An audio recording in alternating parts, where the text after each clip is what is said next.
My life changed when I discovered that everything comes in threes, not twos, as I previously thought. That is the origin of the Trinity. The first is commitment to yourself. The second is commitment to the story. And the third is commitment to the world. Here is how Jim Carrey explains the commitment to oneself. You can fail at what you don't want. So you might as well take a chance at doing what you love. Here is how Mary Louise Kowinski explains the commitment to the story. There isn't anyone you couldn't love once you have heard their story. And here is how Wendell Berry explains the commitment to the world. The world is not given by our fathers, but borrowed from our children. Here are the things I have learned. Money spent in the service of friendship is never repaid. It shouldn't, because the wellness, the wisdom, the warmness that friendship bestows are immeasurable. Your story should stand on its own feet.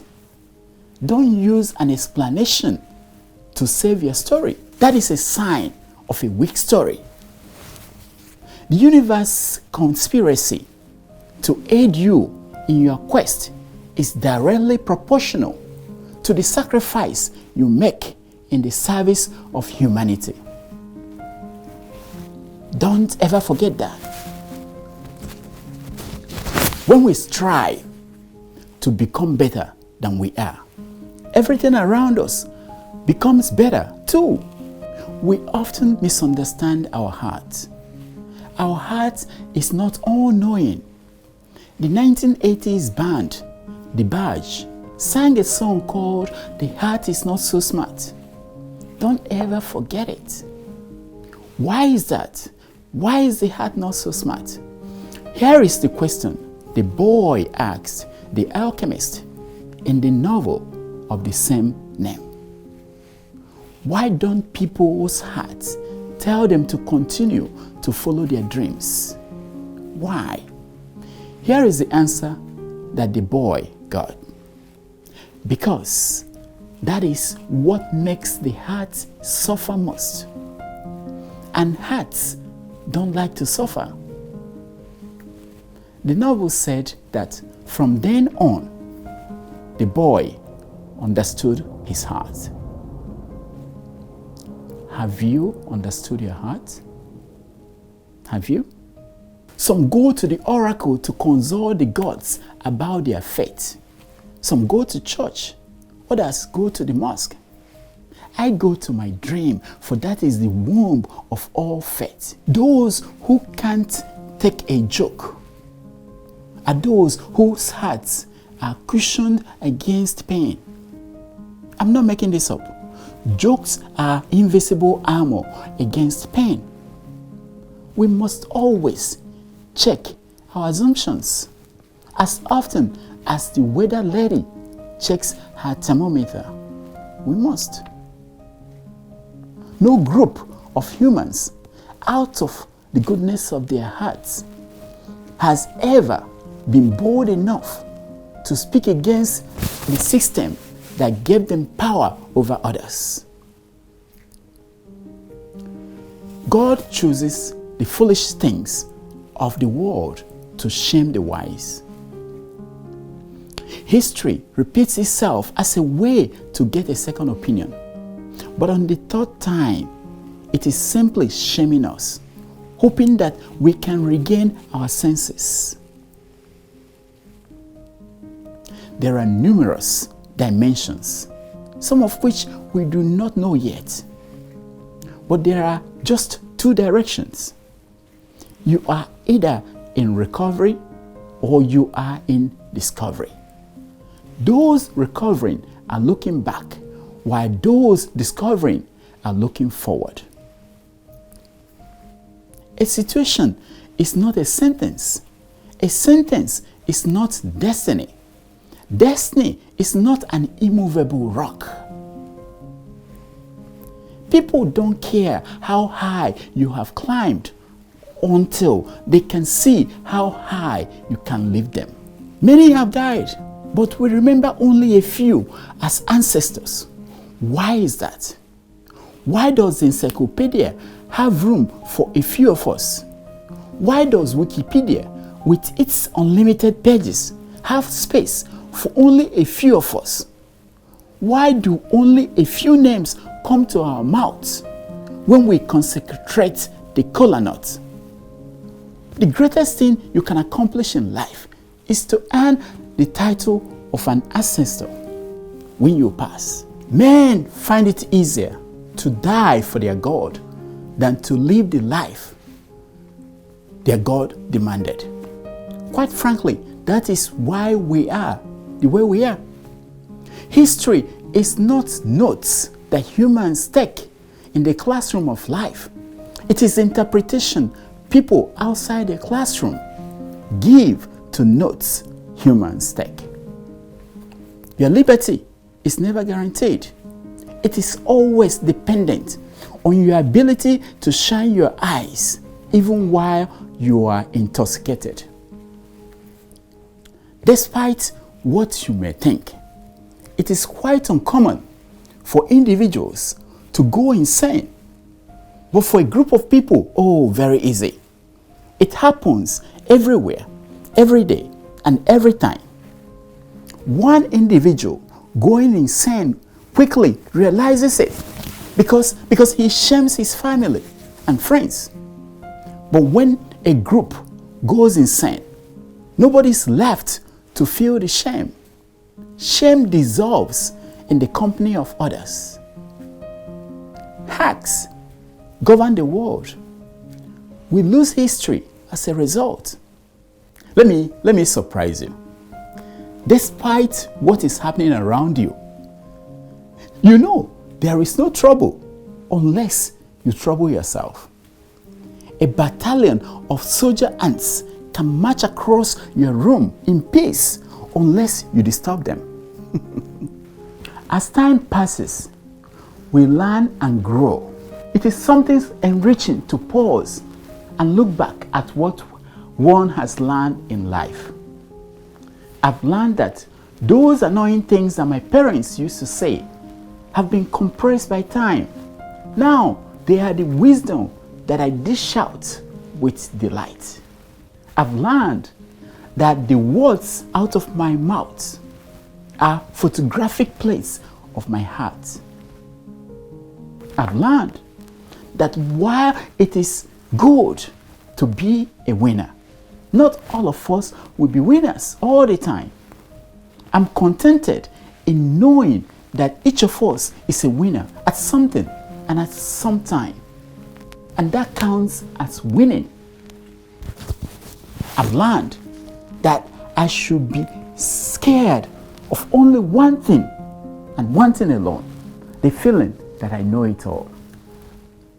I've learned that the final answer is that there is no final answer. The answer to today's question is a mere prelude to tomorrow's inquiry. I have learned that love is not an irresistible desire to be irresistibly desired. Neither is it an irresistible desire to be irresistibly desired. Love is the cricket you pull out of a hole if you moisten the straw well and wiggle it the right way. I've learned that people who have nothing to lose will always defeat people who have everything to gain. I have learned that children are made for the sole purpose of reminding us that we are special, but not all that special. That task that we cannot finish in our lifetime will be finished for us by those coming behind. I've learned Medications have side effects, including the universally acknowledged placebo medication called laughter. Sometimes the side effects of a medication are worse than the disease it is intended to cure. I've learned that we don't become our names become us. I've learned that nobody is so poor that they have nothing to give. And so it is that nobody is so rich that they have nothing to yearn for. Even after we die, our corpse gives something to Mother Earth. Even after acquiring everything we desire, our heart hungers for rest. I have learned that we all have dreams, but those who achieve theirs are the ones who have enough drive to weather the seasonal storms of life that soak up our energy. I've learned that life's race is like the race to reach 5,000 Facebook friends. If you are engaged in life and you are open to accepting new friends, you will eventually reach it. I've learned that inside every masquerade is a man shy about being himself. I've learned that mechanics see how well we have taken care of our cars. Doctors see how well we have taken care of our bodies. And pastors, imams, chief priests see how well we have taken care of our souls. But while the mechanic fixes your car, the doctor heals your body, the pastors and the imams fix themselves by exploiting your fear for the banishment of your soul. I've learned that even when we give God a day off, He continues to roll the dice. I've learned that the countercurrents of life beats us up. Those who make it are those who get up long after the wind has passed and leave them for dead. I've learned that life is like an Android phone. You cannot install in it an app made for iPhone. I've learned that it sucks that we may not get everything that we ask for. But that does not stop us from getting the one thing that we did not want: death. I've learned that no matter how much of it that you have, money will always be scarce. What really matters is how much errands you can get the money you have to run for you. I've learned that while some kinds of history announce themselves when they arrive, more often than not, they join without fanfare, participate anonymously, and it is long after they are gone that we feel the distance they have pushed mankind. I have learned that propaganda has its place in war and in peace, but it's never a substitute for hitting the pavements to win the hearts and minds. I have learned that the greatest evil out there is not the evil that we see or the ones that we confront, but the evil that infects us for seeing or confronting it. If we are unconscious of that, we won't know when we become incarnate of that evil that we thought we slayed. I've learned that the only insane people on earth are those who scream that the sun will rise tomorrow. I've learned that in marriage and in career, people do not settle because they are tired or because they are cowards.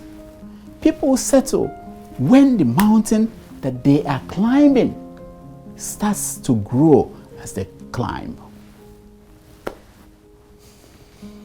I've learned that from the perspective of the victim, a horrific offense is not made better by punishment. And from the perspective of the perpetrator, it is not made worse by revenge. I have learned that it is often someone who is drunk that protests, "I am not drunk." And so it is that a person who is stupid protests by saying, "I am not stupid." I have learned that fractured bones heal faster than fractured souls. I have learned that I will keep learning until I get educated, which only happens when we are dead. Blessed are those who know how much they need to know before they know how little they know.